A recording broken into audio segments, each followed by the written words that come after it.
Welcome back once again. मैं हूँ आशीष और आप देख रहे हैं द लीगल इंसीन।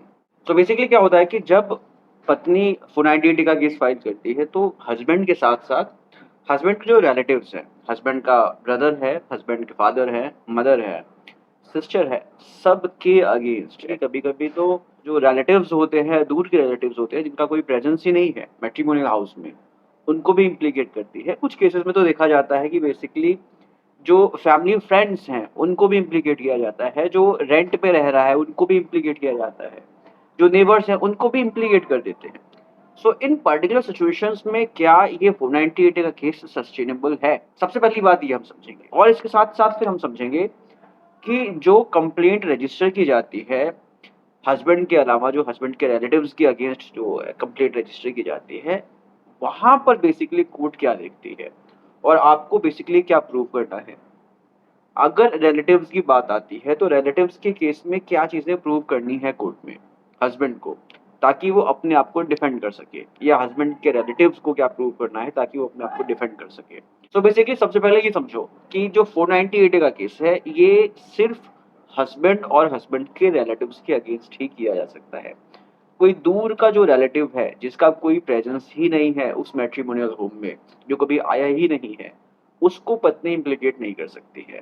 इसके साथ ही साथ नेबर को इम्प्लीकेट नहीं किया जा सकता, जो फैमिली फ्रेंड्स हैं उनको भी इम्प्लीकेट नहीं कर सकते हैं। इसके पीछे एक स्पेसिफिक रीजन है। रीजन क्या है?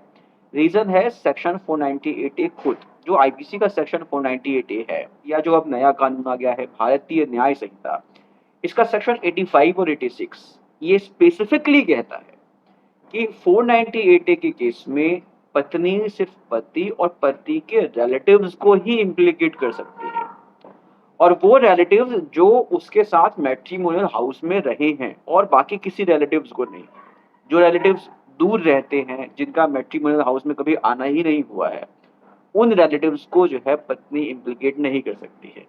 सो बेसिकली समझो, पति और पति के रिलेटिव्स, रिलेटिव्स में कौन कौन आ जाएगा? पति का ब्रदर है, पति की सिस्टर है, पति की मदर और फादर।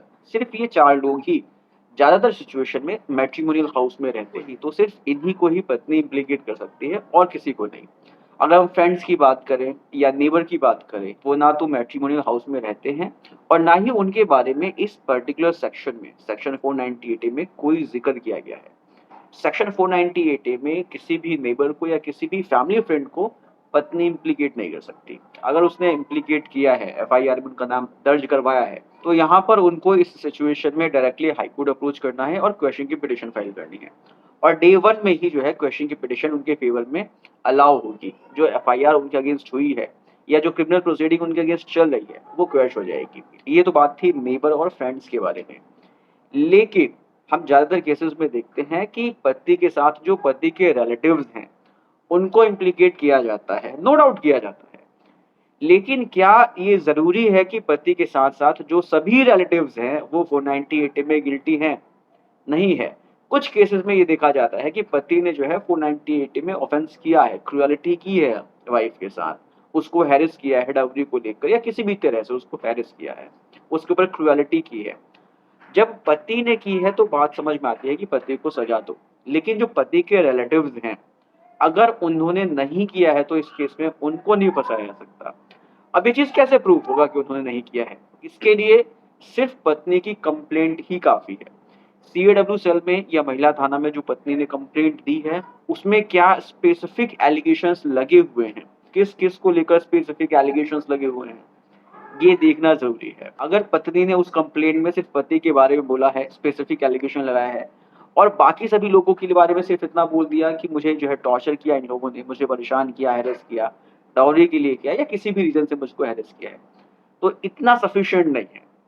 बेसिकली अगर किसी भी रिलेटिव को इम्प्लीकेट करना है तो पत्नी को स्पेसिफिक इंसिडेंट बताना पड़ेगा कि किस टाइम, किस जगह पर, किस तरह से, किस व्यक्ति ने उसको हैरेस किया, उसको टॉर्चर किया, उसके ऊपर क्रुएलिटी की। अगर पत्नी अपने कंप्लेंट में ये चीजें नहीं बोलती है तो फिर जो है किसी भी रिलेटिव को वो इम्प्लीकेट नहीं कर सकती है।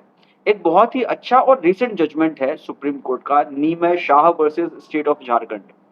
झारखंड का मामला था ये।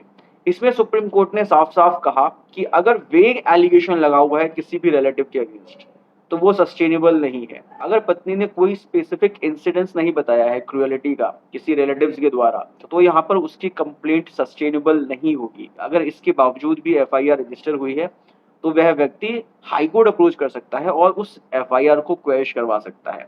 सो बेसिकली यहाँ पर आपको ध्यान क्या रखना है, अगर वेग एलिगेशन है, स्पेसिफिक इंसिडेंसेस नहीं बताए हुए हैं, अगर डाउरी को लेकर कोई डिमांड नहीं की गई है या लगातार कोई डिमांड नहीं की गई है, तो इस सिचुएशन में अगर सिर्फ वेग एलिगेशन है, स्पेसिफिक इंसिडेंस नहीं बताया हुआ है, तो यहाँ पर इस सिचुएशन में वो व्यक्ति हाई कोर्ट अप्रोच कर सकता है और हाई कोर्ट उसके खिलाफ रजिस्टर हुई एफआईआर को या उसके खिलाफ जो प्रोसीडिंग्स चल रही हैं उसको क्वैश करेगा। क्योंकि यहाँ पर जो ऐसे केसेस होते हैं उसमें पत्नी की कंप्लेंट में ही स्पेसिफिकली क्लियर नहीं होता कि कोई ऑफेंस हुआ है, और अगर कंप्लेंट से लग रहा है कि कोई प्राइमा फेसाई ऑफेंस नहीं हुआ है, तो फिर यहाँ पर हाई कोर्ट बाउंड होता है एफआईआर को क्वैश करने के लिए। सो बेसिकली इस तरह से समझ में आ गया होगा कि अगर स्पेसिफिक इंसिडेंस किसी रिलेटिव के अगेंस्ट नहीं है, सिर्फ वेग और फेक एलिगेशन अगर पत्नी ने लगाया है, तो वह व्यक्ति हाई कोर्ट में उस एफआईआर को क्वैश करवा सकता है।